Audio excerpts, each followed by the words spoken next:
আজকে আমি উপস্থাপন করব কিভাবে এমআই সফটওয়্যার থেকে ক্যালেন্ডার মেনটেন করতে পারি, টাস্ক ক্যালেন্ডার। তাহলে আমরা টাস্ক থেকে টাস্ক ক্যালেন্ডারে যাব এবং এখানে গেলে আমাদের উইকলি যেই ক্যালেন্ডার, এই ক্যালেন্ডারটি আমরা দেখতে পাচ্ছি। এবং এখানে যদি আমরা ডান পাশে মান্থে ক্লিক করি তাহলে মান্থের ভিউটা দেখাবে। যেমন এখানে গতকালকে এই টাস্কগুলো আমার ছিল। আর যদি আমরা ডেতে ক্লিক করি তাহলে শুধুমাত্র আজকের দিনে যেই অ্যাক্টিভিটিগুলো আছে এইটা দেখাবে। আর এখানে যে কোনো উইকে যদি থাকি, আমরা যদি টুডে চলে আসি তাহলে শুধুমাত্র টুডের ক্যালেন্ডারটাই আমাদেরকে দেখাবে। যেমন আমরা সামনের কোনো একটা উইকে আছি কিন্তু টুডেতে চলে আসতে চাই, তাহলে টুডের ক্যালেন্ডার দেখাবে। আমরা আবার ডিফল্ট যেটা সেট আপ, এটা হচ্ছে উইকলি ভিউ। আমরা উইকলি ভিউতে চলে গেলাম। সো যেমন আজকে আমরা এখন যেটা কাজ করছি 10টা থেকে আমি শুরু করেছি। সেটা হচ্ছে আমাদের এখানে একটা টাস্ক ছিল, আমরা কাজ করছি আলফা রেটিং নিয়ে। তাহলে আমি এখানে ভিতরে আলফা রেটিং নিউ সেটআপ, এটা আমরা লিখলাম টাস্ক। আজকে 10টা 30 থেকে এই টাস্কটা।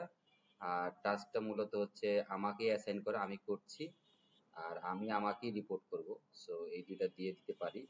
আর সাথে পার্টিসিপেন্ট হিসেবে আমি এখানের ভিতরে রফিউদ্দিন আরিফকে রাখতে পারি, কারণ সে আমার সাথে কাজ করছে, সে তার জানা থাকলো যে আমি এটা সেট আপ করছি।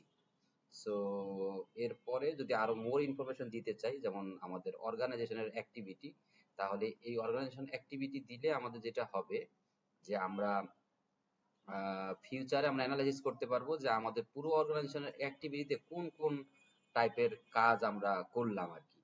তাহলে সেক্ষেত্রে এইটা খুব হেল্পফুল হবে অ্যানালাইসিসের জন্য। আমরা এখানে যেমন এই টাস্কটা যেটা আছে সার্ভার সেটআপ, এটা হচ্ছে ইমপ্লিমেন্টেশনে যদি আমরা যাই, ইমপ্লিমেন্টেশনে আমরা যদি যাই তাহলে system setup configuration opening balance যেটা আছে এটা একটা, আর একটা আছে মাস্টার সেটআপ। তাহলে master setup for training server এইরকম দিলাম, অথবা ট্রেনিং সার্ভার না, এটা আসলে লাইভ সার্ভারই। তাহলে এখানের ভিতরে আমরা আসলে লাইভ সার্ভারই দিতে পারি, system configuration opening balance live server. আর ক্লায়েন্ট আমরা এখানে ক্লায়েন্ট দিতে পারি। যদি মোর ইনফরমেশন আমরা দিতে চাই তাহলে এই ইনফরমেশন গুলো দেওয়া যায়। আর প্রজেক্ট হচ্ছে alpha rating MI accounts implementation, project implementation.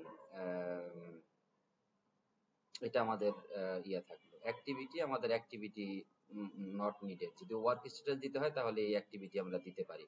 যেহেতু এখন আমার ওয়ার্ক স্ট্যাটাসের সাথে এটা অটোমেটিক লিঙ্ক না, সামনে হবে, যখন হবে তখন এই অ্যাক্টিভিটির এগেইনস্টে আমরা আসলে আরো অন্যান্য ডিটেলস, অন্যান্য ওয়ার্ক স্ট্যাটাস যাতে দিতে পারি।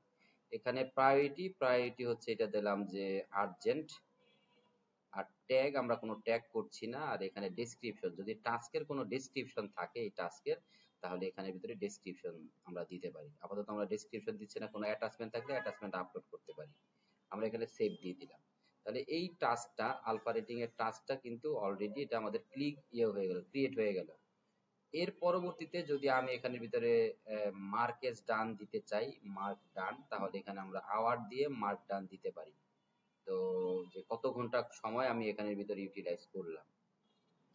তো এটা হচ্ছে আমাদের একটা টাস্ক ম্যানেজমেন্ট, কিভাবে একটা টাস্ক অ্যাড করতে হয়, যেটা আজকের টাস্কগুলো। এখন যদি এমন হয় আগামী কালকের টাস্ক বা হচ্ছে আগামী মঙ্গলবারে আমরা কোনো একটা টাস্ক করবো, তাহলে ওইটাও কিন্তু আমরা সেট করে রাখতে পারি যে এইটা কাজটা আমরা 2টার দিকে আমাদের আবার একটা মিটিং আছে, তাহলে এখানের ভিতরে আমরা ওই মিটিংটাও করতে পারি। মিটিংটাকে ইভেন্ট হিসেবে দিলে ভালো হয়, তাহলে ফ্রম ডেট এবং টু ডেট পাবো।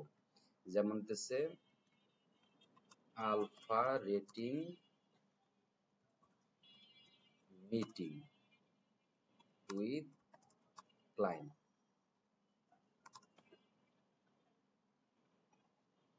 ঠিক আছে, তাহলে এখানে টাইম দেওয়া আছে 2টা থেকে 3টা পর্যন্ত হবে। অ্যাসাইন টু যেটা হবে এটা হচ্ছে আমি দিলাম আহ, যেমন রফিউদ্দিন আরিফ। আর রিপোর্ট টু হচ্ছে শ্যামল। পার্টিসিপেন্ট নাই, পার্টিসিপেন্ট সুবর্ণা।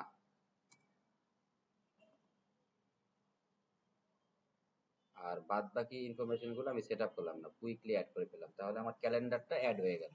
এবং এই ক্যালেন্ডারটা মূলত ওই দুইজন পার্টিসিপেন্ট এবং হচ্ছে কি বলে অ্যাসাইন টু এবং রিপোর্ট টু সবার ক্যালেন্ডারে এটা শো করবে।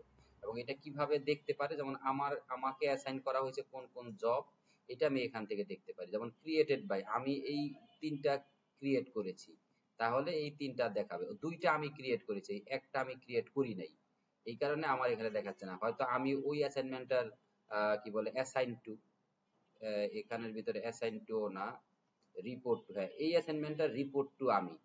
তাহলে এইটা হয়তো যে ডিউক মজুমদার তৈরি করছে হাউ টু অ্যাড সুপিরিয়র, তাহলে এইটা আমার আসলে এই যে আশিস এবং এরা পার্টিসিপেন্ট আমাকে রিপোর্ট টু করা হয়েছে, তাহলে ক্যালেন্ডারে আমি এই জিনিসটা দেখতে পাচ্ছি। তাহলে এই ক্যালেন্ডারটা আসলে আমি তৈরি করি নাই। আর পার্টিসিপেন্ট হিসেবে আমি কোনটায় আছি? পার্টিসিপেন্ট হিসেবে আমি কোনোটায় নাই। ক্রিয়েটেড বাই, আমি যেগুলো ক্রিয়েট করেছি এই 2টা আমি ক্রিয়েট করেছি, ওই ক্যালেন্ডারটা আমি ক্রিয়েট করি নাই। তাহলে এইভাবে এটা এখান থেকে ফিল্টার করা যায়। আর সামনে আমাদের ক্লায়েন্ট অনুযায়ী ফিল্টারিং হবে, টিম মেম্বার অনুযায়ী ফিল্টারিং হবে, এই জিনিসগুলো আমাদের সামনে আসবে। ধন্যবাদ।